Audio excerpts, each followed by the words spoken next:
Well, we are so glad to have you for the first time in November as we welcome you into our little corner here just inside of the lobby of this wonderful restaurant. I'm already smelling the food and getting hungry, so let's get down to business. Chad Speaker, Garrett Davenport, and Griffin Weinberg alongside as well, whether you're joining us on YouTube, Mimo Info Sports, on Twitter at Mimo Info Sports, or streaming audio on mimoinfo.com, and of course, tuned into J90 at the boot. We're very much glad to have you here for our second playoff show of this football season.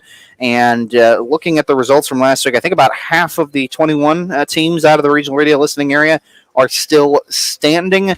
And Griff, this is the time of year where you get to really prove what you're made of, because you can kind of throw everything out the window. And you had a game that I think kind of exemplified that. People would look at those records on the season. They would see the handy Potosi win earlier in the year.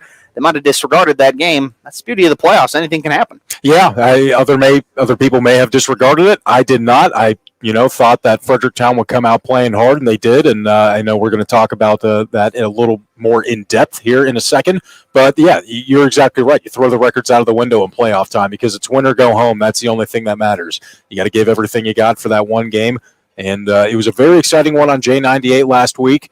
And we are going to have some other great games this upcoming Friday as well. I am just excited to talk about all the action that happened last week. On paper, I don't know if there's been a better weekend of matchups than what we'll get come district semifinal time this Friday. Garrett, your game, I think, was an example of when we ask, what are you made of?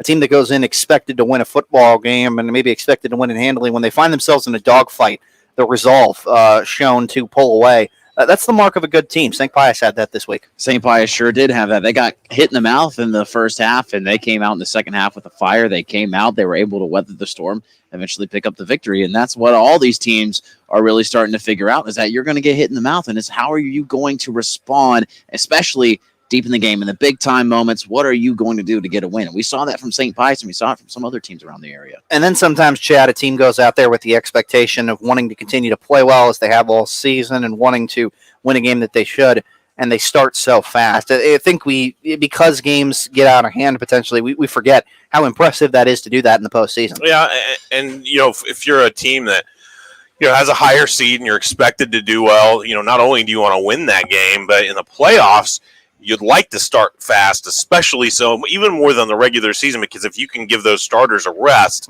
even more important that they're more fresh for the next round, which is bound to be harder. Plus, you never know what your personnel is going to be game to game, so you get some of those backups an opportunity, get them some varsity play and even playoff action play, and maybe they end up filling a spot the next week or down the road. You never know. And on the other side of that, sorry, Nathan, but if you don't get a quick start, you're the team that's the quote-unquote favored in that game, then you're giving the other team a chance early on. You're giving them the belief, like, all right, we're here, we got the chance, and it somewhat was a little bit of the story of the game that I was at this past Friday, but that's definitely something you got to think about. That's a good point, Griff. You never know you never know who you're going to need, whether it's this time of year or down the line, and these games provide an opportunity to sort of start molding some young boys into young men and into stars on the football field.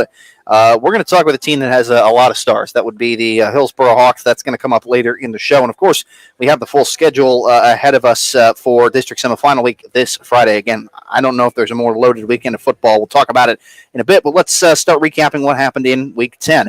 And we'll start with the Class 3 District 1 quarterfinals as heard on J98 Friday night.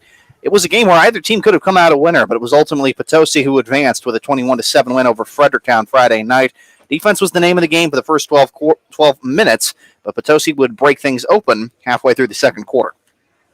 Looking to throw on the left, going deep for a man. Portell got a lane, and that one is actually caught by another receiver. Gavin Pinson comes in. Portell looked like he was the intended receiver. Pinson comes in from the right side, and he catches that ball near the 1 yard line. Coleman is lined up on the right side. Wildcat formation. Misi and West in the backfield. Direct snap to Misi. Up the gut. Diving for the end zone. Opens the scoring is Blake Misi. The Potosi Trojans take a 6-0 lead over Fredericktown. 7.5 minutes to go in this second quarter. Well, that deep ball worked, but Potosi really did struggle to pass the ball all game as Trojans quarterback Blake Coleman completed just 6 of his 24 attempts. So, after a 7-0 lead at halftime, Potosi opened up the second half running the ball. Being the Wildcat for Potosi now. Weston Meesey in the backfield. This is the play they scored on. Direct snap to Meesey. Up the gut. He scores again. Blake Meesey. Rushing touchdown number 2 on the night. Gives the Trojans a 13-0 lead over Fredericktown. With 9 minutes and 9 seconds to go in the third quarter. With 9 minutes and 9 seconds to go, I think we're 9 minutes and 9 seconds into the show, somewhere around that. It was kind of surprising that Blake Meesey was the guy who ended up scoring.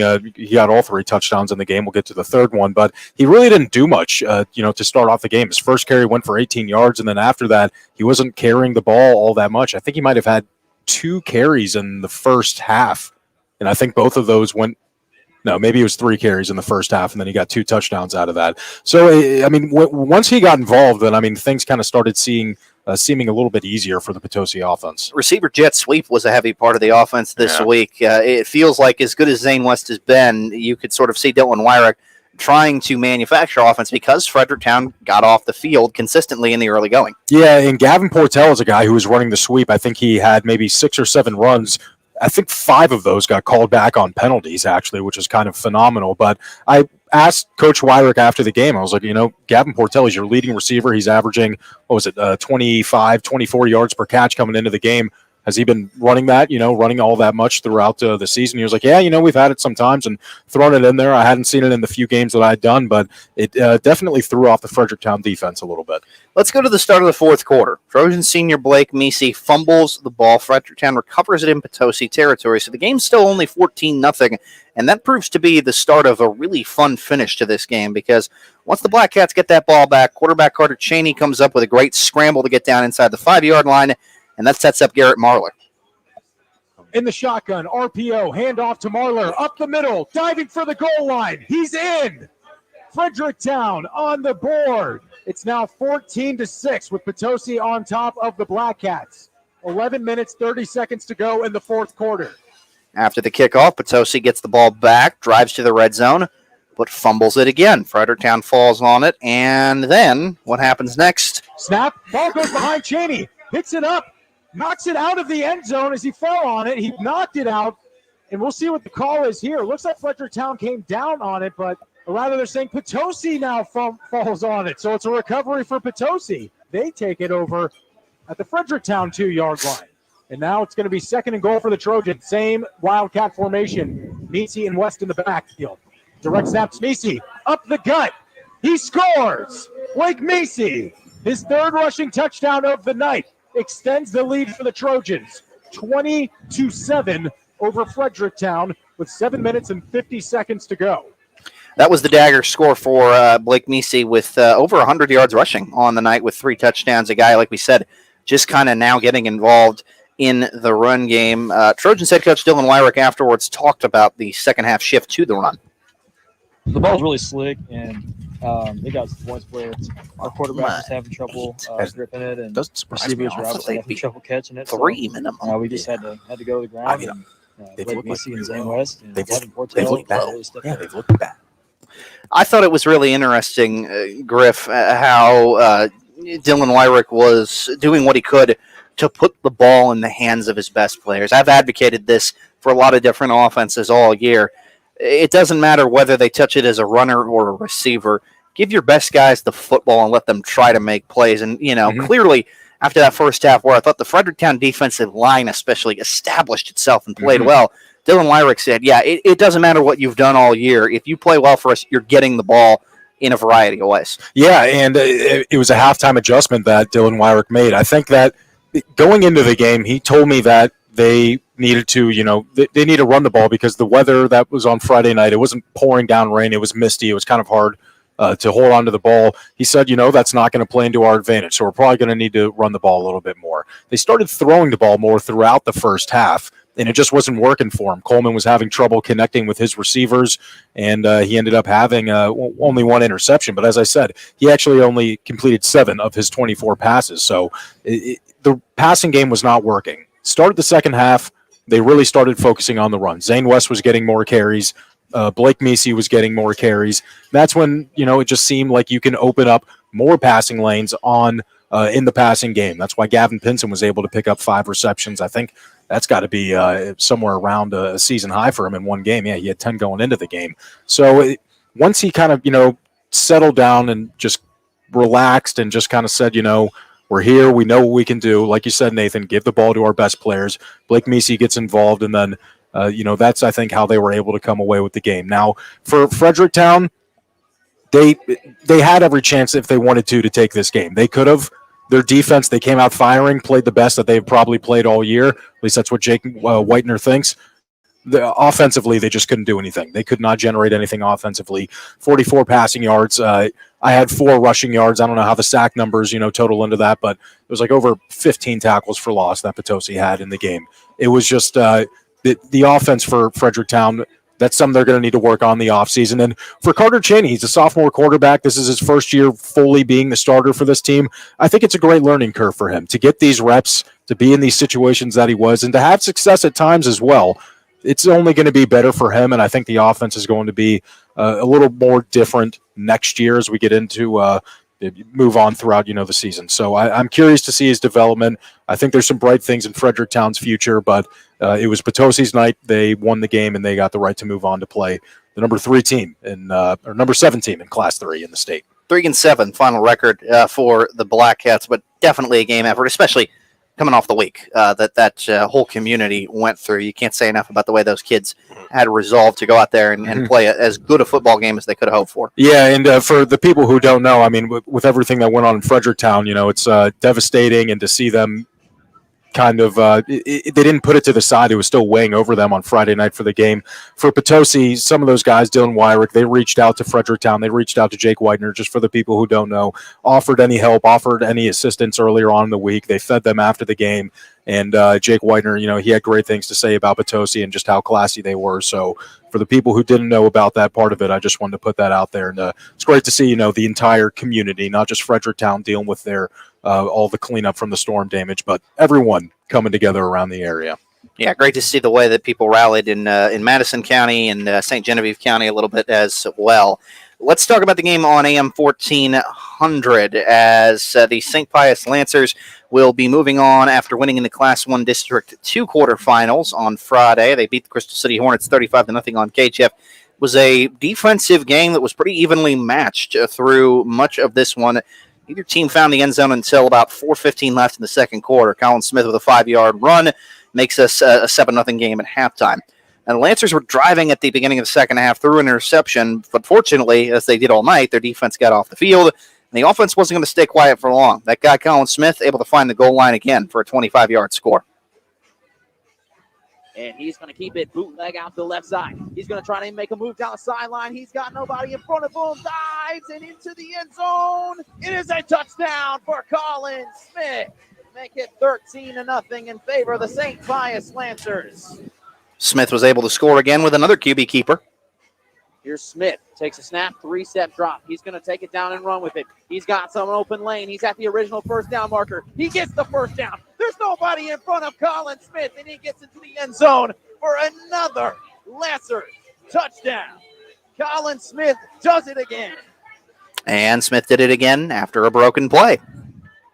Here's the snap. Smith. Looks like a broken play. He's going to try to get to the pylon, and he is in near the end zone. What's the call? Touchdown once again for another Lancers touchdown. Colin Smith, 4 touchdowns on the game. And Colin Smith, obvious choice for Applebee's Farmington player of the game. We've talked about this all year, Garrett, as Nate Rubel's been out at times and banged up, as they have tried to expand what they do offensively. Smith's become the guy they trust most to carry the football, especially, and make plays running it. And that was what I was really talking to Dan Oliver before the game, is that, hey, they've got a lot of trust in Colin Smith, and he's had so much development since he started playing last year, and he's really progressed so far, and they put him in tough situations, and he's been that guy that you can plug him into these tough situations, and he is going to make something happen. Resilient dude, too. Had a couple of turnovers in this one. It was a night, like we said, they were only up 7-0 at halftime. Crystal City could not have really played better defensively. And Smith kept making plays afterwards. He had to give some love to his offensive line. Like Coach just came over, he goes, you need to say something about him. That line was phenomenal tonight. I mean, the gaps were wide. The receivers and the running backs were blocking too. I mean, I'm just running sometimes looking for a defender, and there was nobody there. Big-time performance by the Lancer QB, and St. Pius head coach Dan Oliver afterwards. His focus was already on the next opponent, Mark Twain. We got to take that ride up there, and very physical team, pretty good size, and Good grief. got a couple of explosive guys, and I think No they've Ohio only State. lost one ball game, so it should Cincinnati. be a good game. But we've got Cincy to play six. from the first tick of the clock to the last tick of the clock, and make sure that we do what we want to do. If we let them Got a bit of work. take charge, it's going to be a long night. They've hung their hat on defense, and the Lancers were great on that side of the ball this past Friday night. But at the same time, you feel like you are going to need some offense. And Colin Smith has now had a couple of games where he's been the man. He's made the plays. I'm sure everybody is rooting for number 23 to be back on the field, though, for this one. And from what I was told, Dan Oliver expects Nate Rubel to play next round. So that's a great sign. And I'm talking to Colin Smith. When we get all of our players back, he said this to me. He said, we're going to be a force. And, I love that from him. I mean, Colin Smith, he's such a bro, first and foremost. I loved it. I loved it when I talked it to him. But, they're excited to have everybody back, everybody healthy. And getting Nate Rubel back is just going to expand this offense, especially with the emergence of Dabrian Moss playing very, very well. Austin McGuckin is playing well as well. And if Colin Smith can hit these guys and also make the plays on the ground, they're going to be a difficult team to beat. A lot of times you'll see the emergence of a second back or another threat whenever the primary guy is in there, and they use him as a bit of, okay, the defense is focusing on, in this case it would be Rubel, and so we're going to take advantage. But that hasn't how it's been for Smith. Smith has emerged with Rubel out, so the defense doesn't really have the focus even on Rubel, knowing that, hey, maybe Smith is the guy that can burn us here, and he still has come through and done that. And Nathan, you talked about Colin Smith overcoming adversity after throwing that interception. A lot of these plays weren't designed runs. They were passing plays where really Colin Smith was going through his progressions. Nobody was open, wasn't trying to force anything, so he got it done with his feet. He was able to make the great read, the right play, and not commit any dumb turnovers. He was able to do it. And that's, again, where we talked about earlier, growing, maturing at that quarterback position. That's what he's been able to do. And I also just want to show love to Crystal City. Again, they played a phenomenal first half. They had opportunities to score.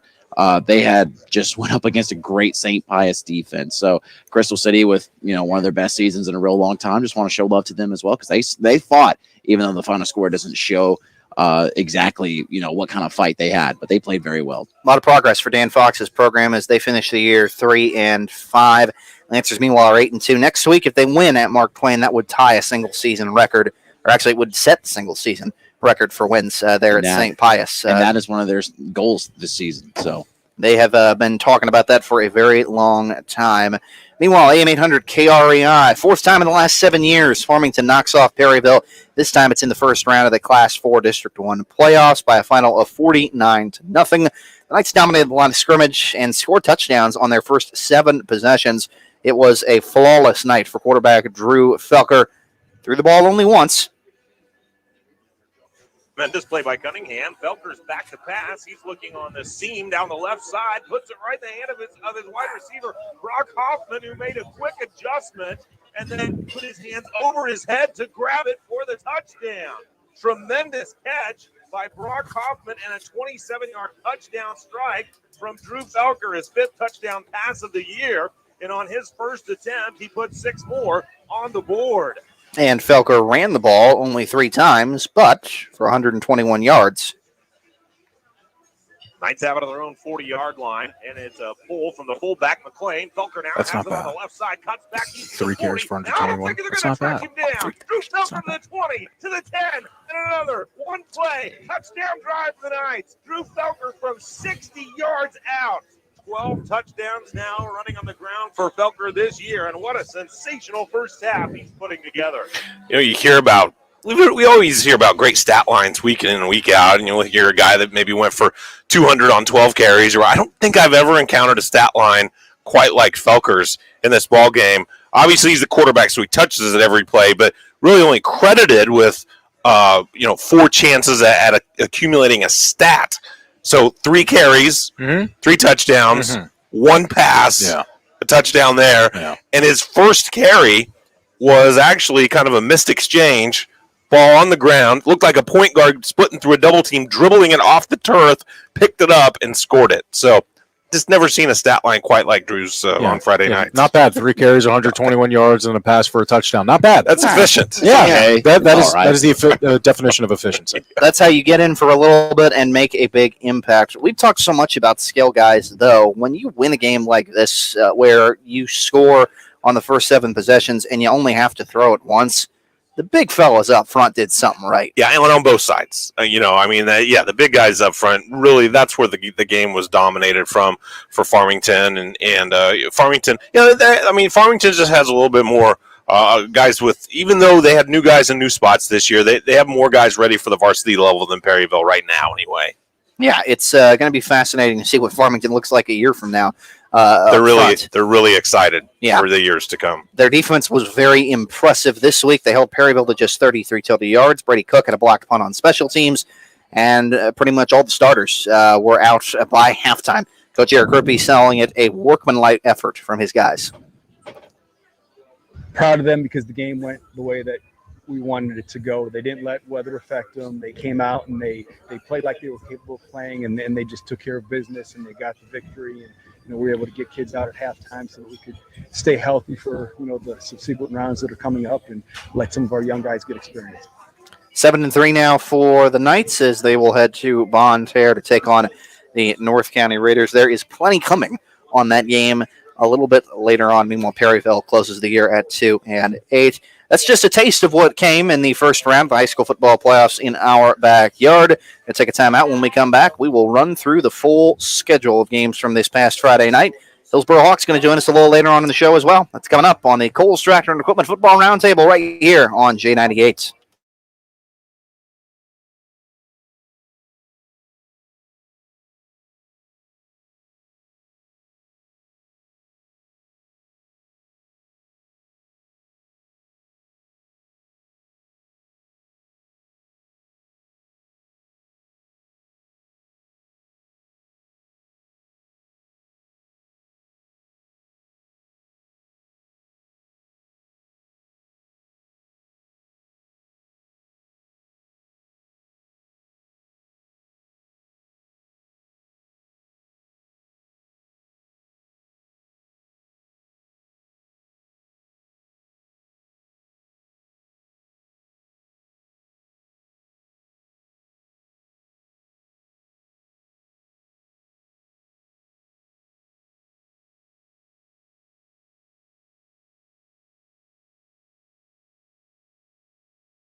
This is the Coles Tractor and Equipment Football Roundtable on J98. Coles Tractor and Equipment in Farmington. Don't just follow the herd, lead the herd. Home of the LS Tractor. That's on Highway 32. Give them a call, 573-756-4353 for all your sales and service need. Thank you to Greg and Christy Cole for sponsoring the program throughout this season.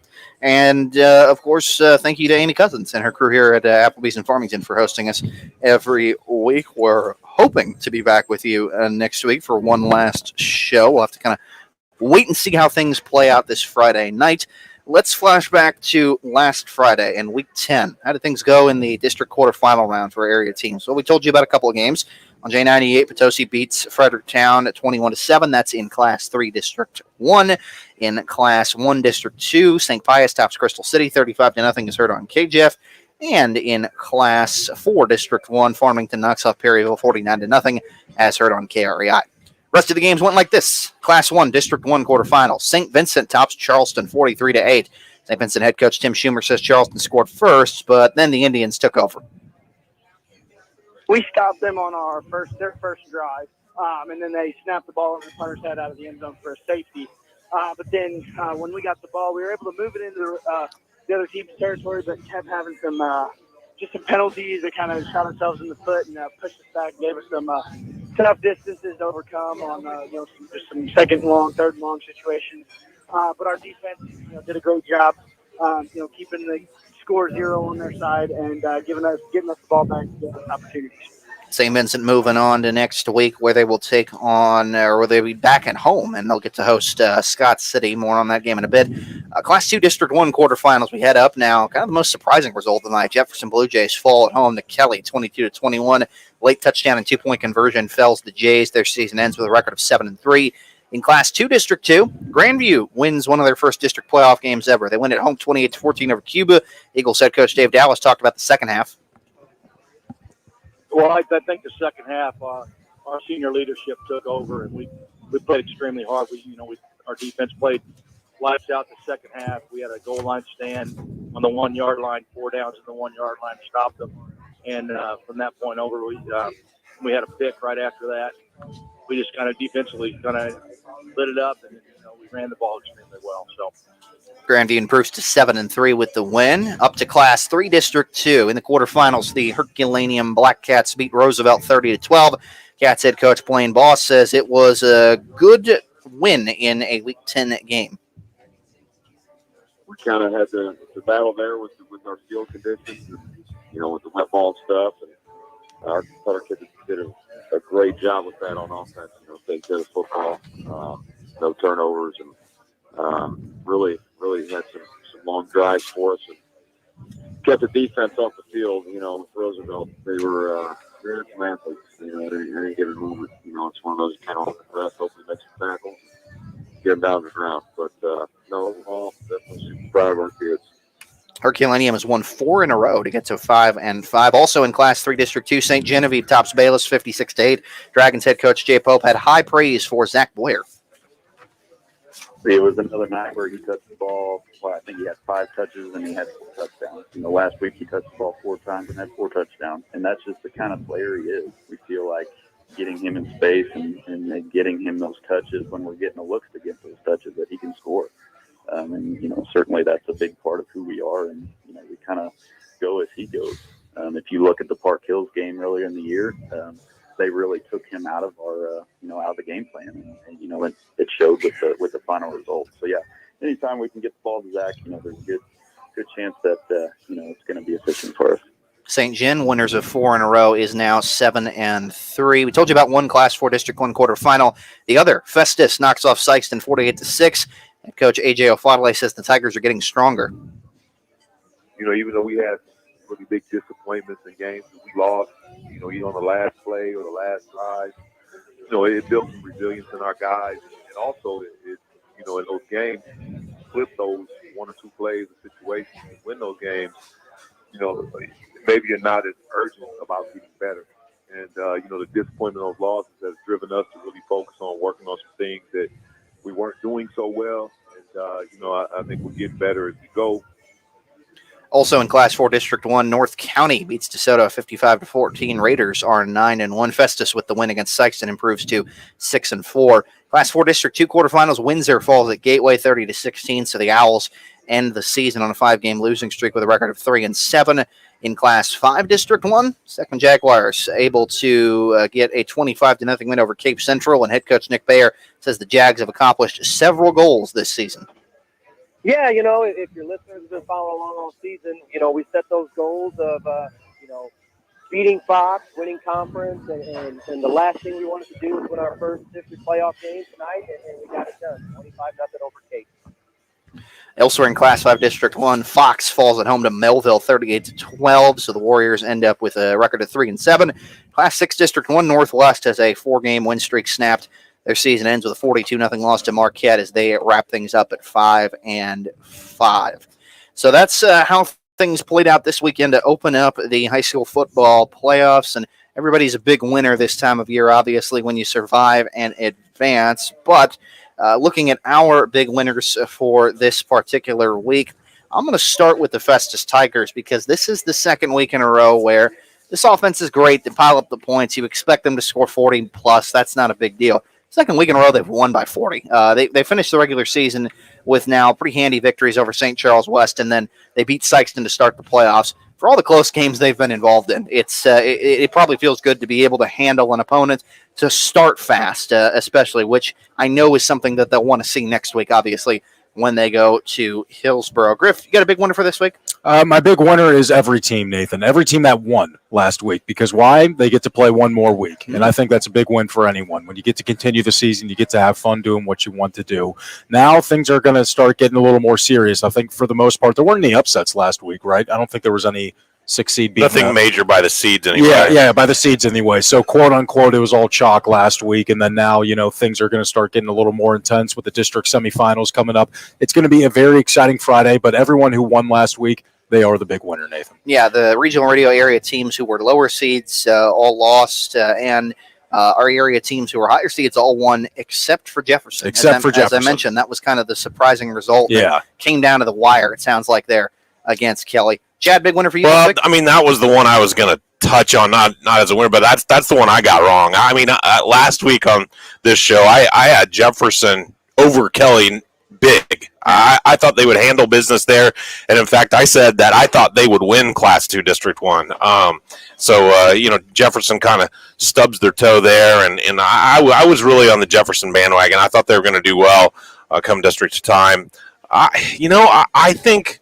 I mean, to me, everybody that won kind of took care of business, and they should have, right? Yeah, I mean, I think that it's hard to pick out one true winner from last Friday. Rather than saying, this was a big win or a surprise, to me, if the teams that won this week would have lost, it would have been more of a surprise the other way. Yeah. And so, to me, I thought that form kind of held, other than the outlier that we talked about.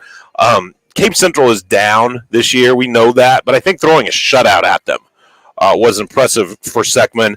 For Seckman, we talked so much about their offense and about how they can rush for all these yards, and they're now an emerging passing team during certain weeks. But to me, when you get into the state playoffs, traditionally, and the defense can play like that's a harbinger of pretty good things to come. So I like the shutout that Seckman was able to put on. You tend to win You tend to win games most of the time if you put up a 0 on the other side of the usually works defensively. Seckman and Grandview both. I think it was probably harder on both teams than they thought it would be, and yet they got wins. And that, as I mentioned, is the first district playoff win for both of those programs. Obviously, a great sign of how well those teams are playing and the breakthroughs that they've made. I think I'll have to check the numbers on that stat. The team that doesn't score any points will probably lose. I'll get back to you at the end of the show, though. I mean, I've seen 0-0 games go to overtime, so it gets weird sometimes. Garrett, big winner for you this week? Well, I'm just going to say, if this was Family Feud, Griffin had the number one answer on the board, so it's very difficult to top that. However, I mean, if there was a team that I had to give a check plus to, it would be actually the Herculaneum Black Cats. I mean, ending the season on a 4-game win streak. Blaine Boss has, a lot of great things that he can go into next year with. I mean, sadly, they got to face up with a St. Mary's team next week, this week, actually. But, I mean, again, a 4-game win streak to end the season. I mean, I know their seniors wanted a win a home win for a district game. They got it, so that's just awesome for their seniors and for that program. So just excited for what they can do. I mean, I'm not going to chalk it up just yet against St. Mary's, but I'm excited to see what they can do next year. And especially for a first-year head coach to come in and to kind of, I know that it wasn't the greatest start for Herculaneum, but to go on that streak at the end of the season, to kind of see things come together, your vision kind of like play out right in front of you. And his team really just did not give up. Yeah. And they didn't give up on the season. They didn't give up on the vision. They wanted something. They went and got it. It came late, but they were able to get it done. I thought it was. I think credit goes to Herculaneum. I think Northwest, even though they lost this week, gets thrown in that discussion as well as teams that really salvaged their seasons by how well they played at the very end. Mm-hmm. And Herky obviously gets to throw a playoff victory into everything else. So there is a lot of forward momentum for Blaine Boss, who's going to have a good chunk of the roster back next year for his team, and obviously gets quite an opponent this week, but definitely an opportunity to at least learn something when you match up with St. Mary's. We will run through the entirety of the schedule for Week 11, as it were, as we'll talk about all the district semifinal games in our area coming up a little later on in the show.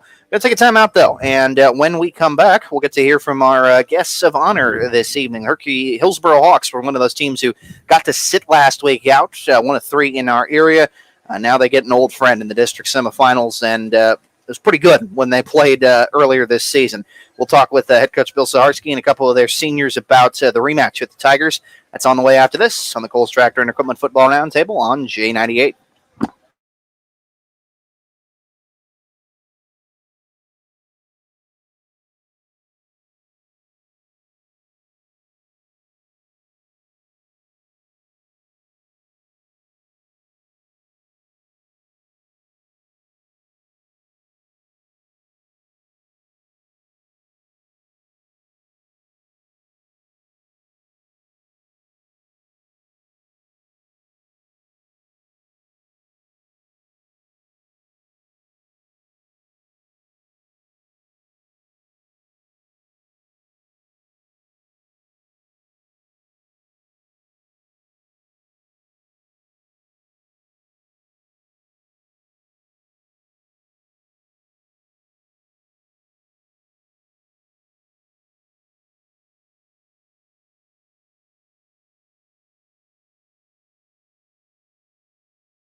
Me back to Hillsboro Hawks Equipment Football Roundtable on J98. Thank you for tuning in. It's our 10th show of the season, our second in the playoffs, and we are thrilled right now to get to talk to our team of the week, which is the Hillsboro Hawks. They got, along with Valley Catholic and Central, the opportunity to sit last week out as a top seed, and the number one seed in Class 4 District 1 after their bye is going to be playing this Friday night semifinals on their home field against the Festus Tigers. We have their head coach, Bill Saharsky, here, a couple of their senior captains, Tyler Watson and Jordan Jarvis. Thank you, gentlemen, for coming down, and obviously congrats are in order because this used to be the way Hillsboro football did it year in and year out, and I'm sure it's nice to get back to it. Definitely. Thanks for having us. It's been a real special year so far. These two guys next to me are a lot of the reasons why, to our hardest working kids. They're captains on our football team, and I was glad to be able to bring them down. These two right here, Jackson Patterson, Austin Romaine, so many of the offensive and defensive linemen, they've played for 3 years now. They've been varsity starters. I'm sure that experience has been a huge boost. Oh, absolutely. Both these guys here were playing as sophomores, and then, Jackson and Austin were playing as freshmen. So getting those guys, just a year older, year in the weight, a full year in the weight room, COVID, shut everything down and kind of put us behind the ball last year when we got things started. But these guys worked really hard. We had a full off season, and they're reaping the rewards of their hard work right now.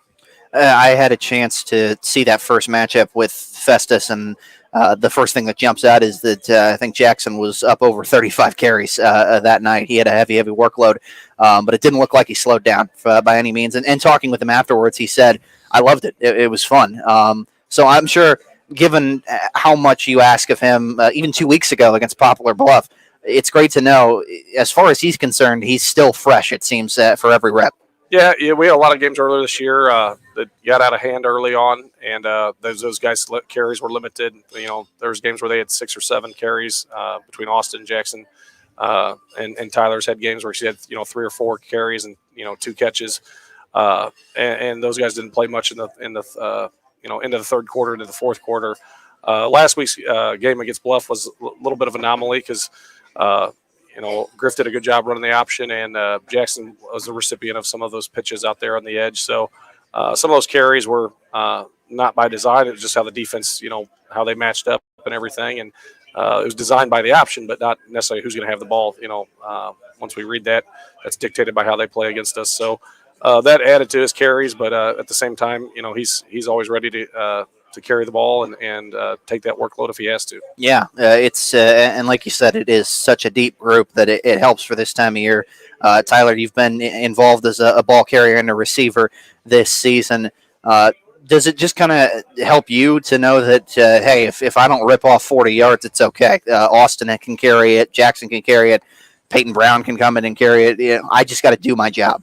Yeah, absolutely. I mean, we have a really deep roster right now at running back. We have a lot of guys that can run the ball, and kind of Hillsboro's offense is we just like to slowly, methodically drive down the field 5 yards at a time. So as long as it's a 5-yard gain or 4-yard gain, we consider it a win. And yet you've ripped off some big plays. I'm sure it feels good when a couple weeks ago, the Soto game, you catch a screen and then you just rip it for a touchdown. Those have to be good too, because those are the ones they make you rep over and over again in practice, right? Oh yeah, it feels good. Coach Griffin Ray is second full year as a starting quarterback. Another guy that kind of thrust into that spot as a junior. How do you feel he's progressed overall? He's come a long way. You go all the way back to last year. Some of the things that we've implemented once I took over the program, we get in the gun a little bit and add to the offense a little bit to be able to do those things to kind of help in a way kind of help spread the ball around. We got some kids who deserve all of them to carry the ball at times, and so he's done a really good job with our option game. He's not asked to throw it a ton, but he's been pretty efficient when we have thrown it this year. So really proud of how he's battled, and at times that can be tough too. I played quarterback at Hillsboro, so there's games I remember where either the power game, the ISO game was working more than other things, and it's just it's also understanding the role in what we do. And he's done a good job with that. He did a really good job, like I said, down at Bluff. He ran the option really, really well, and that game that game became one we kind of knew going in, as talented as they were. with their quarterback being a 4-year starter, that we needed to really keep the ball out of his hand. So it was going to be, we told the kids that you want to win this game, it's got to be a methodical. I challenged the O-line. I said, you guys got to open the holes, and we need to take 4 and 5 yards, and we need to have 15 play drives and take 6 minutes off the clock each time we get the ball. And credit to our kids, we were able to do that early on. And looking back, I think their time possession was around 14 minutes compared to ours. We had it the rest of the game. So the kids executed the game plan. And Tyler, I tell people, coaches call me, college coaches, when they call me, what position can he play? I'm like, well, he's not going to be an old lineman because I don't think he's going to put on 60, 70 pounds, but he can play anywhere else for you. I firmly believe that. He's a special kid.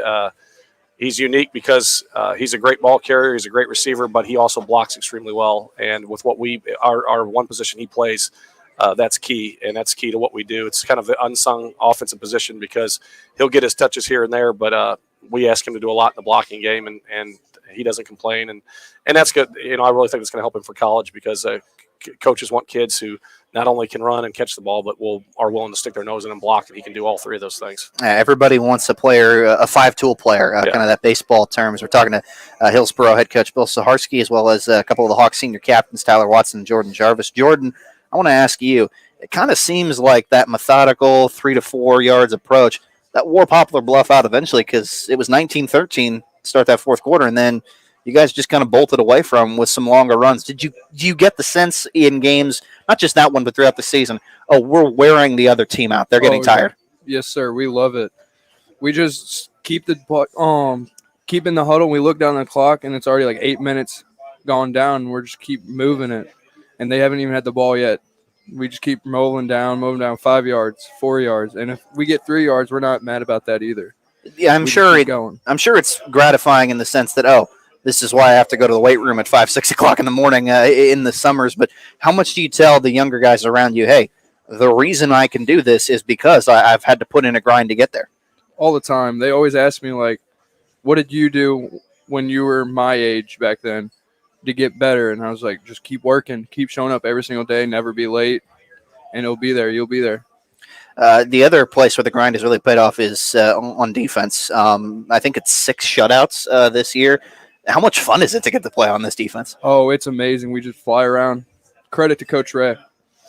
You guys have been outstanding on that end of the ball, Tyler, and it looks like it's just the area where the energy radiates most watching your team.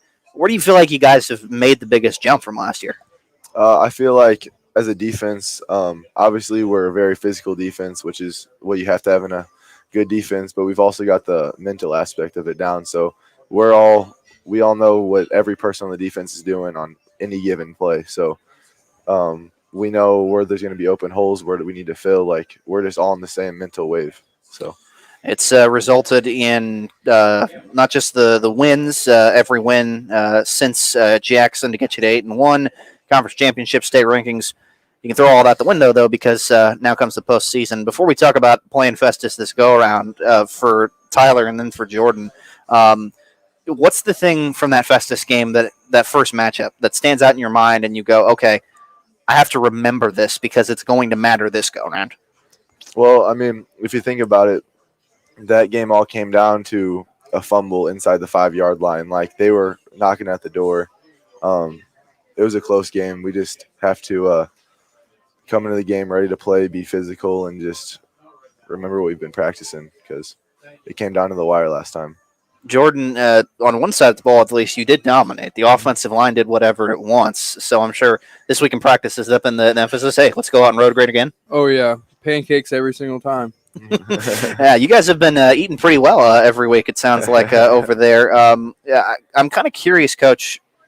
It's not the exact same offense, but a team that spreads you out, that has multiple weapons like Poplar Bluff, the way that you held the ball and the fact that you're able to wear them down to where you can pull away, do you look at that game and say, hey, here's sort of a template of what we could do this time with Festus? Definitely.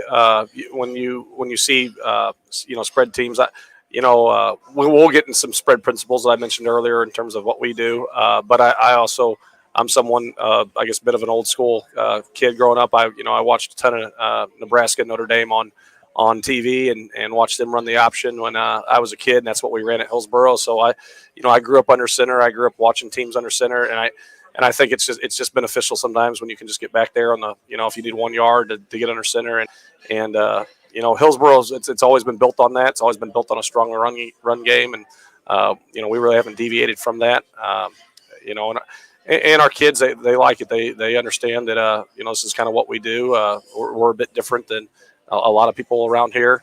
I do think it helps us defensively when, week to week, we typically see, one form of spread to another form of spread to another form of spread. And there's always different things that each team likes to do, whether it be with their personnel or their, favorite plays. But, that gives us a little bit of a benefit. And, we're kind of the oddball in terms of you got to kind of change things up to play against us. And I think that does, benefit us when we play other people. You mentioned Nebraska. They changed the game because of their weight program, obviously, right. In the 80s and 90s under Coach Osborne. How much do you feel like the weight program has really manifested this year? Oh, I think it's big. I would say this probably for every program. I think every coach, COVID really hurt some of our younger kids' developments and just terms of their strength. Last year I thought we were behind overall as a team. We were still a fairly young team last year. These guys were juniors and some of our other starters were sophomores, and we still had guys. I know, like Tyler himself. He made sure even during COVID that he got out and got in the weight room and worked, and so did Jordan and some of our other guys. But some of those guys didn't. And that kind of put us behind. And so really getting in the weight room, having that full off season, getting those kids stronger, I think has paid off. It's made us a little bit deeper on the O-line and D-line than where we were last year. So that's definitely helped. And, the one thing I remind kids is, you can't control how tall you're going to be, but you can control how strong you're going to be. And that's one thing. If you're willing to, work and do that, you can put yourself in position to play. The depth, I think, is showing up this year for sure, just because, it's an older team, sure. These sophomores and juniors have played a lot, and yet you're starting to see freshmen and sophomores slowly work their way into the lineup more over the course of this season. As older guys, Tyler, has there been a moment or two this year in practice, if it's just a one-on-one drill, you run into a guy like a Peyton Brown or somebody and go, that kid hits a lot harder than he did a year ago? Oh, absolutely. I mean, those guys put in the work with us. Like, they put in the work on summer mornings just like we did, and they definitely come to work just like us. And there was actually a moment last year in practice where Peyton Brown was a freshman. I ran a kickoff return, and he cleaned my clock out of nowhere. It was unreal, but they work hard. And I'm sure, Jordan, that's gratifying because it means, your legacy is being left regardless of wins and losses. Oh, yeah. Yes, sir. We want to leave a legacy for the younger guys to show to never give up, play for each other, be brothers, and we'll have fun. It's paid off in the wins this year as well. Looking ahead to Friday night, Coach, the biggest thing that sticks in your mind from that first matchup with Festus? Oh, I mean, they're an outstanding football team. You look at if people go by just what their record is right now, they've got 4 close losses. I said I thought midway through the season as things were shaking out that I really believe that the 4 teams that are at the top of our district right now, that any one of those 4 teams is definitely capable of winning the district if they get hot and or someone makes mistakes and you take advantage of it. And I think that still holds true. I've explained to our kids that I've said that to them. This is a very good football team. Anytime you have a team that has lost games but lost a lot of close games, there's always that they're going to have that chip on their shoulder because they're going to want redemption, and I'm sure they feel that way from playing our first game with them. And it was close, and it came down to a turnover, which was a mistake on their part. We had a turnover earlier in the game that hurt us, and so you just got to make sure that you limit those mistakes and hope that our defense can create mistakes in a way against our offense and get the ball in our offense's hands. Yeah, up to that fumble, just about everything was even across the board. And from a fan perspective, I would hope it's great. I know you want to see, run away 20 points right away. I would wrap up by asking, because you did get to a district title game 2 years ago with some of these kids in tow against Cape Central. But given how good this year has been, what would it mean to at least add that playoff victory, be playing for that district title? Oh, you want that for the kids. I love this group of kids. These seniors are really mean a lot to me. And so it's about those guys, and you want to see them play as long as you can. And every week goes by, me and my wife, we said it was about halfway through the season. We were just talking about Friday nights, and I said, I love every Friday with these guys, but it's always one less Friday. That's that Saturday morning. So that bittersweetness that you have when you spend a lot of time, not only just with the players, the staff. These guys become like your own kids, and the guys I work with, they're like more like brothers to me than coworkers, because you spend a lot of time, and you tell all family stories as a staff. About everybody's families. The families come in the field house, you hang out, and so when any season ends, that there's always that bittersweetness of the joy, but. I want these guys to have as long a run as they possibly can, and I'll work as hard as I can to help them do that. Tyler, I know you want to win. I know you want to extend the career, all that stuff. But what would it mean, considering what Festus was able to do last year? The fact you've gotten one win, what would it mean to go out and do it again in this big a spot? I mean, it'd be huge for us. We've been ever since we got knocked out round 2 against North County. That was a heartbreak loss for us. It was a one-score game that just kind of cost us. So we've had a sign in our weight room that had every loss that we had like right in front of the rack, and every time we get a win, we check it off. But we still have some more names to check off the list. Yeah, there is that one more one more game that you have to redeem. And Jordan, you guys were talking about this back in the summer, the fact that, hey, there hadn't been conference championships and big win seasons, but you felt like you were going to be able to do it. But now that you're here, what is kind of going through your head? I mean, I thought it was going to happen. There's 8 of us seniors that have been playing since 3rd grade. We have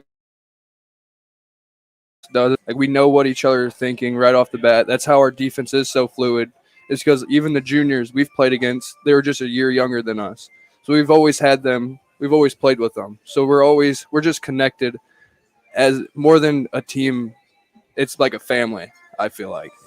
It was fun to be around your team all the way back in the summer. It's been fun to be around them this season, because that definitely has shown up in the way you guys play for each other, on top of how well you've actually played. Thank you so much for making the trip down tonight. Congratulations on the year, and obviously best of luck on Friday. Thank you for having us. Thank you for having us. Hillsboro Hawks head coach Bill Saharsky, a couple Hawk captains, Tyler Watson and Jordan Jarvis, joining us as well. They'll be taking on Festus. We'll talk plenty more about that game in a bit. We're going to run through the entirety of your district semifinal week schedule coming up on the other side of this break. It's the Kohl's Tractor and Equipment Football Roundtable right here on KTJJ Farmington Festus. Enterprise Bank and Trust.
Football Roundtable on J98. Nathan Gertz with you, Chad Speaker, Garrett Davenport, and Griffin Weinberg back in the roundtable as well, even if it is more a rectangular table to be specific. I'm pretty sure Arthur didn't actually have a round table for his nights to sit around either.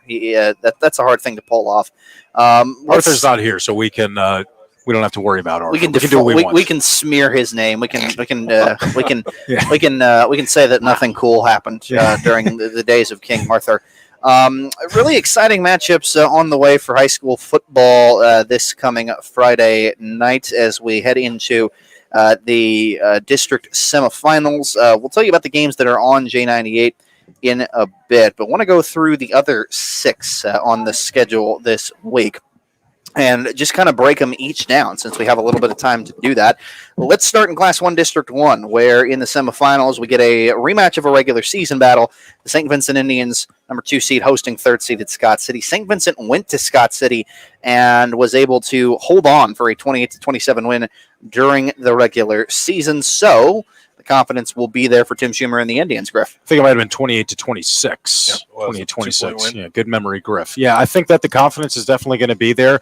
It's just playing a team a second time is not the easiest thing to do, and a lot of these other teams are going to be facing that as well and dealt with that last week. But when you play a team a second time, things are a lot more difficult because they know what your strengths are. They know what you did well. So I think that the game planning part goes into that a lot more. I think St. Vincent had a more rugged schedule. Mm-hmm. Oh, yeah. Than Scott City. So they play early in the year. St. Vincent gets the road win, and now they're at home. Yeah. I think they had a tougher schedule this year, and they come in 5-5, and Scott City 7-2. So that's obviously more glossy. But to me, St. Vincent had a tougher schedule. I think that might help them. Not many teams start where you squeeze that Scott City game in between.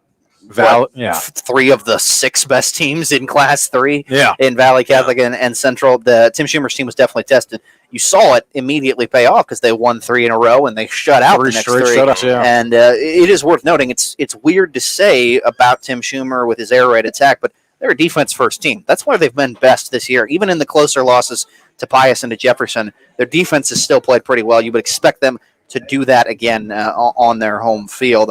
Class 1 District 2 semifinals. This is the longest road trip anybody's going to have to make this week as the St. Pius Lancers go to Center to take on Mark Twain.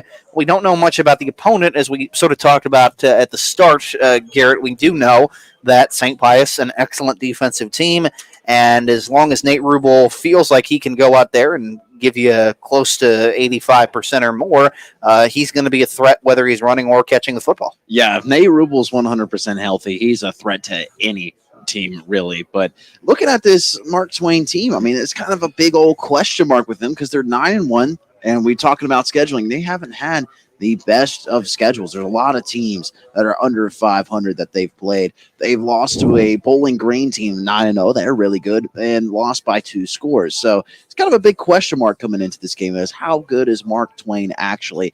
But with St. Pius, we know who they are, of course. We know what they have. And a 100% healthy St. Pius team with everybody back, they're really good. Garrett, weren't you saying just 2 wins for Mark Twain over teams with winning records? It was, yes. To both winning teams were only 6-4. Yeah. So it's one of those. They've really blown out all of their opponents that they've played except for Bowling Green. So again, you don't really know what you're getting with Mark Twain. I think Mark Twain was in action this last week. Well, they got the forfeit. Yeah. So they had a bye scheduled against Principia. Yeah. Actually, and then Principia couldn't play, so they advanced on the forfeit. See if that week of rest plays any factor. Let's go to Class 2 District 2, where the Grandview Eagles, the number 3 seed, they're playing November football for one of the first times in program history. They'll be visiting Duchesne in the semifinals up in St. Charles. What I do know about the opposition is everybody has raved about the now sophomore starting quarterback. That's Ron Pete for Duchesne. Started last year as a freshman. They felt like there were a lot of great athletes. Alex Rugley said as much when they went on to beat Duchesne in the state playoffs a year ago over at Jefferson. But Dave Dallas believes that their style of football can frustrate the Pioneers and that they can certainly kind of grind the game to their pace, which would be a big thing. Keeping a high-powered offense off the field on the other side will be a priority just as much as how well the Eagles defense plays. when it's on the field. Class 3 District 1, this is one of the few crossover matchups in the area. The Potosi Trojans coming to Park Hills to take on the Central Rebels. A week off obviously is a nice boost for Central because we thought, Deshaun Welch, we may not see him until this game in the playoffs, and then he went out against Farmington and looked completely fine. Yeah. So him getting any extra time to help out that ankle is a big deal. It's going to be fascinating. Potosi has given Central fits in the past. The question becomes if you can do that going into the fourth quarter. Yeah, and I in that game that they played, I can't remember what it was, week 4, maybe week 5, Potosi, they got some stops on Deshaun Welch. They got some stops on that Central offense very early in the game. They forced a turnover on downs in the first quarter. It was just hard for them to kind of keep that up. I think this game against Fredericktown, their defense, again, over 15 tackles for loss. Their defense was all over the field. That's going to give them some confidence going into this game. The question is, will the offense for Potosi be able to keep up with the Central offense and be able to get past the Central defense? Because, again, I think we say it every week. We talk about how good that Central offense is, but their defense is not bad either. So it's going to be very, very tough for that Potosi team. 64-7. Yeah. First time. Yeah. The last game Central actually played was against Farmington. Welch went, as you said, he was available, played fantastic. But it wasn't just Welsh on the injury front. Corey Schweiss had 7 or 8 guys that, they can go, but they were dinged up, definitely not at their best. Corey Schweiss said that week off really, really helped them. And so that probably doesn't bode very well for Potosi. Now Potosi's, they're in it, and they're gutsy, and, they're finding ways. Golly, I think it's a big uphill climb for them on this one. It's going to be tough for everybody who plays Central going forward. I will say it's a weird thing to think about with the way that Potosi can throw the ball around the yard, but hey, don't be surprised if their best defense becomes their offense too by trying to just nickel and dime their way down the field and hold it a little bit. Yeah, they're going to play hard. Class 3 District 2 semifinals. We'll talk about one of the other ones in a minute, but on the top side of the bracket, you've got the top seed, St. Mary's. They're the number 1 ranked team in the state in Class 3. That's the Herculaneum Blackcats' opponent up in St. Louis on Friday night. I said it to Blaine Boss on the Home Pools Spots End Zone show on Friday. It's the type of game where, regardless of how it goes, you huddle up afterwards, you point at the opponent and say, that's who we want to be at some point down the line. So it'll be a good test for Herculaneum. And we've talked so much about the success they're having at the end of the year. A lot of veteran guys are making plays for them. Senior DJ Johnson has been probably their best offensive weapon. Question kind of becomes, who are the young faces that will step up? And I know the first one they want is Jackson Deering to be that guy at quarterback, Garrett. They definitely want Jackson Deering to step up, and I really saw spurts from him against Perryville of what is to come with him. I think he's got a lot of upside. But yeah, you're hoping he plays well in this game, because if he does, he shows again some spurts against a team like St. Mary's. You got a great future with that kid. He's been really efficient, but he hasn't necessarily been asked to be the guy. There will be times in this game where they're going to look at him and say, go win us this drive, go make plays. And that'll be at least a good learning process for him going into his senior season. It definitely will. Against a tough team like this, and you're getting put into the position where they're like, hey, we need you to go make a play right now. It's going to be a great test for him, especially against, maybe some other teams in this district, in this area, because, there's not a lot of teams like St. Mary's out there. Ranked number 1, haven't actually lost in the state of Missouri yet. They're only lost in Louisville, played one of the powers in Kentucky. Trinity. What I was impressed, I had a chance to cover St. Mary's a few years ago when Farmington went up and played. And Farmington had a chance in that one, but Farmington was sensational that year. But St. Mary's has the blue chip guys. They have nationally ranked players. What I was impressed with more than anything, though, is how sound they played, how they played together, how their complementary pieces fit, how their line played, because that's where Farmington made their living, is dominating the line. St. Mary's line was very impressive. One of their lowest ranked guys at that time was a running back.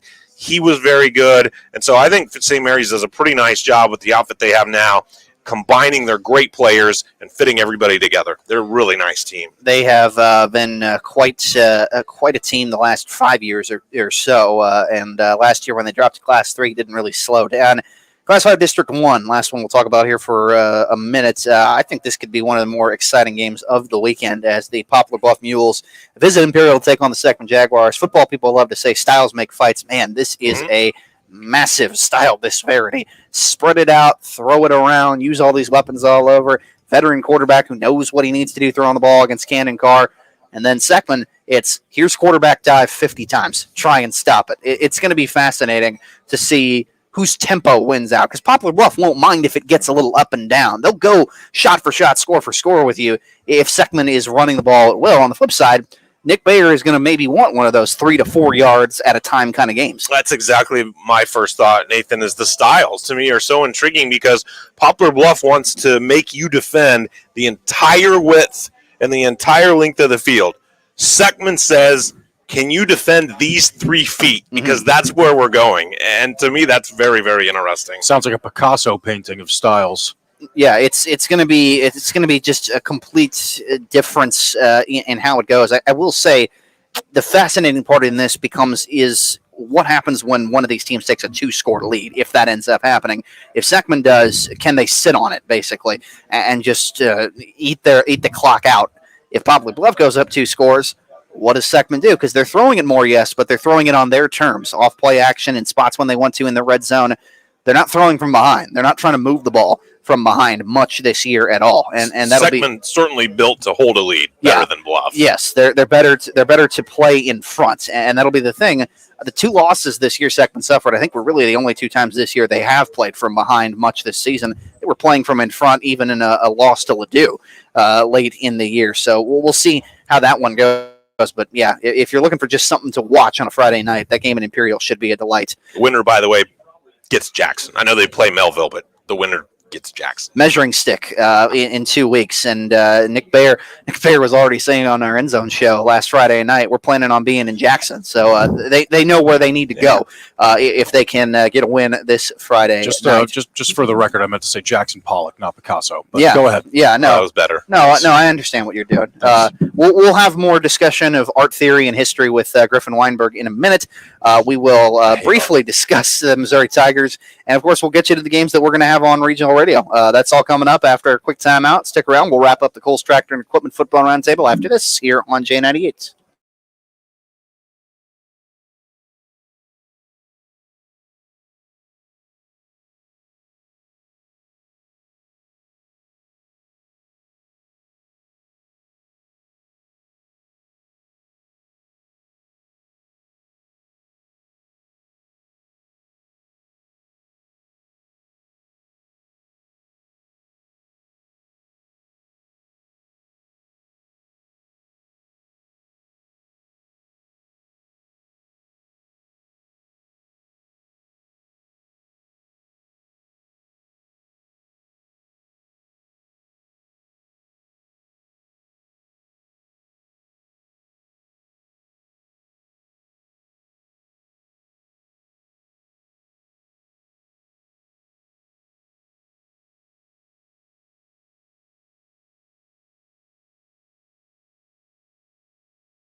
Back one last time tonight, Coles Tractor and Equipment Football Roundtable on J98. Some non-football shout-outs, though, real quickly before we talk some more about the gridiron. A big congratulations to Miss Emma Detmer, our Applebee's of Farmington Athlete of the Week. She won a cross-country title this weekend for Arcadia Valley, one of many cross-country runners who had a very, very good Saturday, so congrats to her. Congrats to the Valley Catholic Warriors, the South Iron Panthers, and the Jefferson Blue Jays. They're all going to the volleyball Final Four this weekend. We will have coverage Saturday on J98 of some of those games from Cape Girardeau, so we'll be trying to update you on Friday about those times specifically during our football coverage. Valley playing Thursday and Friday. Won't be able to get to them. And then South Iron and Jefferson will play their semis Friday. And then, of course, on Saturday, we're hoping for championships. Yeah. But you'll either call the championships or the third place there. So. Yeah, looking forward to going to the Show Me Center on Friday. Valley Catholic played for a state title last year in Class 2, so we'll see if they can get back Thursday night in the semis. And, congratulations to all of the athletes who are earning some postseason accolades for what they've accomplished this fall. And a shout-out to Jackson Pollock, too. Just want to throw that out there. Big shout-out to Jackson Pollock. Yeah. There's a good chance that some of the athletes you may have been following this year, they got all conference, all district, and all that, they might be a part of the Regional Radio Dream Team as well. Coming up at the end of this month, November, in fact, 3 weeks from tonight, November 23rd, we will unveil the 2021 Regional Radio Fall Sports Dream Team as voted on by our area coaches. So we hope that you will tune in. Starts at the same time as this show does, 6 o'clock, 3 weeks from tonight on J98. As I mentioned, not sure if we'll be here next week for our last show of the year. More than likely, we should be able to join you from Applebee's in Farmington. Yeah, we have to see what happens in the games Friday night. And, boy, I don't know if we've had a better trio of games on regional radio this season than what we've got Friday. Let's dive into them. And we'll start on AM 1400 KGF, Class 4 District 1 semifinals. Number 7 ranked team in Class 4, the Hillsboro Hawks, host the Festus Tigers. It literally came down to the final play from scrimmage when they met in the regular season. And in our conversation we had earlier tonight with Hillsboro head coach Bill Saharsky, he mentioned being a fan of the Tom Osborne teams from Nebraska and how they kind of play that way in terms of the option attack that they have on offense and how they want to beat you physically at the line of scrimmage. Well, if Hillsboro is Nebraska of the 80s and 90s, Festus is Miami of the 80s and 90s. Flashy athletes all over the place. They can spread you out and throw it a little bit when they need to. It's a clash of styles, and yet there's just so many good players on both sides of the ball. I don't see how this doesn't end up being another game that comes down to the very last play.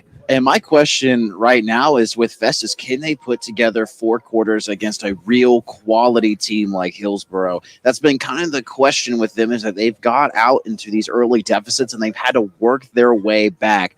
Right now for Festus, they got to start off strong, and especially against this Hillsboro team because, again, their mantra, get the ball, run it 5 yards, milk the clock. So that's definitely not what Festus wants. So again, they got to come out blazing against this Hillsboro team because you find yourself down early to this team that likes to milk the clock, you're not going to get a lot of opportunities. I think that is exceptionally poignant because it just now jumped in my head. In all 4 losses, they did not play from ahead. They were behind against St. Gen, Hillsboro, North County, and Farmington. And yes, they're capable of being able to come back. Yeah, they're a team that can play from behind, too. They just hadn't finished the job. Yeah, but that's the thing. They've been on the wrong end. So many one-score games, you start to think, well, what happens if they play from in front? What happens if they're the fast starting team? That'd be the fascinating thing to watch. There's just so many good athletes. Armand Branch, Isaac Stuckey at receiver for Festus. We've put so much shine on Patterson and Romaine. Tyler Watson, who is here tonight with Hillsboro, he's had an awesome year both sides of the ball as well. I mean, there was close to 1,000 people in attendance, I think, last time. It was just a jumping environment. I cannot wait to be there, because it's a massive rivalry on top of what is attached to now this second meeting this season. I wonder if Hillsboro's system is maybe a little bit better equipped to play in the cold weather. I don't know. I mean, a little bit harder to catch the ball, when it's cold, and grip it when you throw it. I don't know. Running the football and defense travel, and they get through any weather. Seems like it. Hillsboro runs the ball well. They play great defense. I brought it up when we were talking with the Hawks. They have 6 shutouts this year. They've been just dominant this season on the defensive end. Should be a fun one on KJF when Festus and Hillsboro meet up. One more thing, I mean, man, I don't know. I mean, I've seen Cole Rickerman under some pressure before, and I don't think cold weather will get to that kid. Maybe because not. he's stone cold like He's it will a gamer. Yeah, I know we were talking, Chad, earlier about the whole college football stuff or maybe NFL. Like, what about a hot weather team going into a cold weather environment? Yeah. Maybe is that just stuck in your subconscious or something? Maybe it is. I don't know. Yeah. I will say Cole Rickerman, a really pleasant guy. It's fun to talk to him about just anything, and a terrific athlete. I don't see him normally play quote unquote ticked off. 2 one-score losses where he had the ball last and it didn't work out. I think he might be going into this one a little with a little bit of a mission in mind. There's definitely a fire burning there, and I want to see it out of Cole Rickerman because he's got a lot of talent. And, I definitely know that he, as much as anybody else on this Festus team, wants to get those close victories. And I know they're hoping, and it's not close, but I mean, realistically, looking at it right now, I think we're going to have a repeat of what you saw against Festus and Hillsboro. The defending district champs taking on this year's #1 seed as Festus visits Hillsboro on AM 1400 KGF. That's one Class 4 District 1 semifinal. The other is on AM 800 KREI as the Farmington Knights visit the North County Raiders. It is very rare to see this rivalry game played a second time in the course of a single season. It has been very rare of late to see North County win the game, and they did it with authority all the way back in week 1. Chad, I don't know if the result will be the same. What I do feel pretty confident in saying is 35-12 probably isn't happening again. I don't think it will. We'll see. I don't think it will, and that's not a comment on any type of regression from North County at all. It's Farmington's progression. I think it's Farmington's progression. Farmington didn't have, they didn't start their #1 fullback, the guy that took over the job to start the game. Now, he came in and rushed for 100 yards. Farmington didn't have a guy that they knew would be able to throw the ball. They do now, and Felker, same guy, but he wasn't even sure how well he'd be able to throw the ball. They know he can throw it now. Farmington had a sophomore starting at the other wing position, and so they had some youthful guys, a lot of new guys in new spots. North County, I don't know if they were a completely finished product in week 1, but they knew what they had. It was in place. So for me, Farmington maybe just closed the gap, so to speak. Eric Krupe is so good at scheming stuff up on the defensive end that you feel like you have a chance every time he's out there. I will say that's the fascinating thing this week is that he'll turn the tape on from week 1 and he'll probably say, well, scheme-wise, what do? I've got 12 guys in the 11 guys in the box, and we couldn't stop Job Smith. So the thing this week is probably less about scheme and more like, hey, we got to be bigger and badder than they are up front. The special teams, too. Job Smith took a punt back, helped to set up another drive with another punt return. So special teams is usually an area that Farmington wins. And credit North County, they won that special teams battle in week 1. Yeah, in week 1, Job Smith was absolutely a phenomenal player. He controlled that field. He controlled every aspect of the game. But really, I talked to Coach Krupe today, and he kind of reiterated some of the things you just said, Chad, is that week 1 game, they didn't know what they had. They didn't know exactly how they were going to traverse this season. Now we get to week 11, postseason. They know what they got. We've seen, especially, every week, me and Chad, we cover Farmington every single week. We know about the progression of this Farmington team, and they are a lot better from week 1, week 2 against Potosi as well. But this North County team, they have athletes. I mean, we can talk about Job Smith all we want to, but Nolan Reed is also a guy who has stepped up his play this season. They got a great offensive line as well, especially big Peyton Allen. I mean, I feel like every time I talk about North County, I talk about that kid, but he was a game wrecker in week 1, wasn't he? He impacts the game in every single facet on the offensive and defensive line. So this should be a really fun game, and it's definitely not going to go the same way as week 1. Final score, I don't know, but when it comes to just the fight that's going to happen this week, it's going to be completely different. It's going to be hard hitters. Farmington with new linemen, too. They don't have the same line that they had in week 1, and so they feel a little better in that position. But you get to the end of the year, and if you are what your record shows says you are, then the North County still is 9-1 with a good schedule. I mean, they've been great all year long. Garrett, you got to see the first battle, and you've seen both these teams, and you've seen Farmington up close a lot. We kind of know what we kind of know what we're getting with Nolan Reed. He's a gamer. He's going to be in these spots. I feel like the other thing that's taken a big jump is Drew Felker. We're getting to the point where it's less, he's the steward of this offense with some young guys making plays. Drew Felker is becoming a centerpiece for Farmington at quarterback. I would say he is the centerpiece for Farmington right now. And of course, they have great young talent everywhere, especially with Casey McLean, Jeremiah Cunningham, and another senior, Brady Cook. But really, Drew Felker has become, again, I'm going to reiterate it, the centerpiece because of his ability to read defenses, his ability to make that quick time reaction to a defender in his face, and his ability to pass. I mean, that's something we've talked about all year long, is something that he really wasn't able to do at the beginning of the season, but just his work ethic to get to this point and to be able to lead this team and to be able to, fight for the top of Class 4 District 1. I mean, you got to show a whole lot of love to Drew Felker and just what he's been able to do. But on the other side of North County, I mean, Nolan Reed, he's been putting in work too, especially he's become a hoss. I'll tell you what.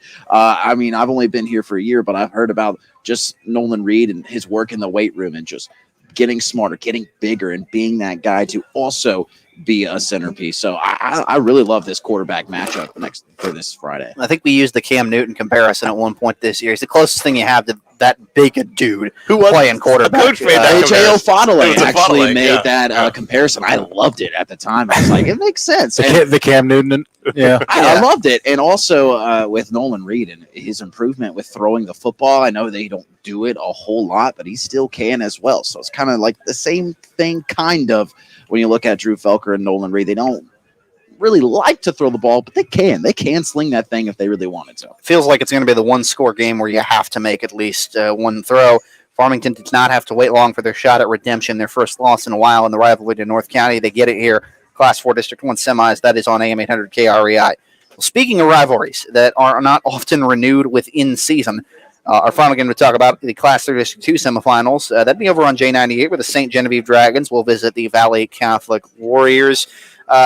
This, I still think, is the weirdest, most outlier number on the year. It's not an outlier for Valley, obviously. They've been dominant. There's a reason that they are ranked number 2 in Class 3, not just the state championship reputation. They've been great this season.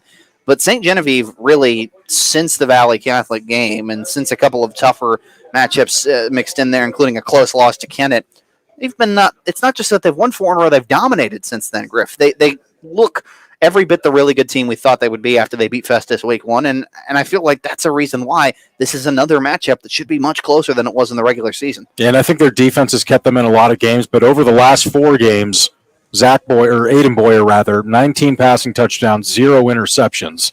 I don't know what's been working so well for him. Those are just according to the numbers that their head coach Jay Pope sent me when I was doing the math. So I think I have that right over the last 4 games because he didn't have a passing touchdown in that game against Central in week 5 it was. So, yeah, I believe it's 19 passing touchdowns, 0 interceptions over that time. And Zach Boyer, it's the big thing. We heard from Jay Pope after their win last week, how he said that once Zach Boyer, when he's in the game plan, when he's touching the ball, they're going to have a good chance to score. In that game, or a good chance to win. In that game against Central, he had 2 touches. Central took him away from the game. Couldn't do anything offensively. It was really 28-7 at the end. They got a late rushing touchdown from McBride, and that made it a 28-14 ball game. Their offense is clicking. We know what they're going to do on defense. They're playing tough. The question is, what Valley's going to do too. You know exactly what they can do. You know what they're good at. Can you stop them? That's the question. I think the fascinating thing is on that side of things in that matchup because Valley was still pretty run heavy when Chase Fowler was in there, and they wanted to run Bryce Giesler right at St. Genevieve, and they did it for the most part. But that was when you were legitimately scared of the fact that you have an all-state quarterback throwing to an all-state receiver, Fowler to Aiden Heberly. You were worried they'd take the top off. They did it once for a touchdown in that game. This go around, it's probably going to be Grant Fowler. And if you can get to third down a couple of times and you can start to put a little pressure, then maybe we'll start to be reminded that this is a freshman quarterback being thrust in to a playoff game. Sophomore, but freshman in terms, you can say that in terms of maybe his ability on the field or whatever. Not ability, but his experience on the field. Yeah, so he's a sophomore, but you say that, Nathan. I'm sure every other team that they've played has thought the same thing. Let's just get to Grant Fowler and maybe we can stop them. Hasn't really worked. The Valley's run over every other team they played. I'm going to hopefully talk to Jay Pope tomorrow. And the one question that I have for him, because he played under Judd Nagger when he was a student at Valley, He coached under Judd Nagar for, I think, 8 or 9 seasons. I'm just curious, he probably knows the system better than any other opposing coach around the area. I'm curious if he's seen anything on tape that maybe he couldn't see when he was inside the system. When you're looking at them from a different angle, maybe there's something else that you're spotting from them. So I don't know, because that Valley's going to run the ball. They're going to get their explosive plays. That they're going to play very fast. Their defense is fast. They're going to play hard. You just have to outplay them. I think that's really what it all comes down to. It's very hard to scheme against them. Yeah, and that's everybody said, just hit Brady, then the Patriots will lose in 2007. Well, somebody finally hit Brady, and it worked out. So we'll see. We'll see if St. Genevieve can make the plays necessary going into this rivalry. We don't know yet, but a chance that Chase Fowler does play. We don't know yet. Yeah, we don't know. We know that he got the cast off last week. I can tell you, breaking news, whatever, he was walking on the field. I mean, he didn't dress or anything. He had his jersey on, but he was walking around. He didn't have a cast on. So have not talked to Coach Nagar. Hopefully I'll get a chance to talk to him this week and maybe just get an idea of where he's at. But again, they've been perfectly fine with Grant Fowler at the helm. Like, he's completing, I think it's 55 or 56% of his passes. And I mean, for a guy who's never played quarterback at the varsity level, that's not half bad, especially when there's a lot of other running quarterbacks around the area struggling to complete 50% of their passes. So they're making things easy for him. And when they need to take their chances and go for those deep shots, he can do it. He doesn't have a problem with it. So it's all going to come down to just, can you outplay Valley? Well, it's an interesting notion. A Pope knows the system. He does. He knows the system, and he knows the culture and everything. But to me, that one of the defining characteristics of the Valley culture is when a team tries to take one thing away, their plan B and C is so good. Yeah. You can scout them, and you can know the culture, but they're so good at adjusting, and they're so good at going whatever you're trying to take from them. They'll go the other way. And I think that goes back to the Central game. I'm not sure if Jay Pope was expecting the Rebels and Corey Schweiss to take away Zach Boyer from that game. I think he's a smart guy. He's learned under Nagar, and he's a great coach in himself. Maybe he's learning from that. Maybe he's working ways around it, and maybe there's some contingency plans if Valley does try to take Zach Boyer out of the game. So I think it's really going to come down to, it's a coaching battle. It's going to be who's going to get your kids to play the hardest. That's what it's going to come down to, and that is what St. Genevieve and the Old Settlement Showdown is all about. Exactly. The fascinating aspect of what does it look like when these two teams see each other a second time in the regular season. That is the case for all the games on regional radio, on AM 800 KREI, Farmington at North County, on AM 1400 KGF Festus at Hillsboro, and on J98 St. Genevieve going across town to take on Valley Catholic. Great games from classes 3 and 4 in the district semifinals. We will, of course, keep you abreast of everything that is going on during district semifinal week. We'll have the Fleet Equipment pregame show kicking off our Football Friday coverage at 6 o'clock Friday night, and that'll lead into the kickoff of all our games at 7. Home Pulse and Spots End Zone show afterwards. We'll wrap up all of the action from the 9 total games that are left in our area. It has been an extremely fun year bringing you high school football coverage on regional radio, and we are not quite done, obviously, with the games this weekend and district championship action to follow. We are hoping to be back here next week at Applebee's in Farmington one final time this season to tell you about what happened during district semifinal week and look ahead to the championship games. But if not, we appreciate you tuning in throughout the course of the season. A big thank you to the sponsors that help make high school sports on regional radio a possibility. Of course, big thank you to Amy Cousins and her crew at Applebee's in Farmington for hosting us all year.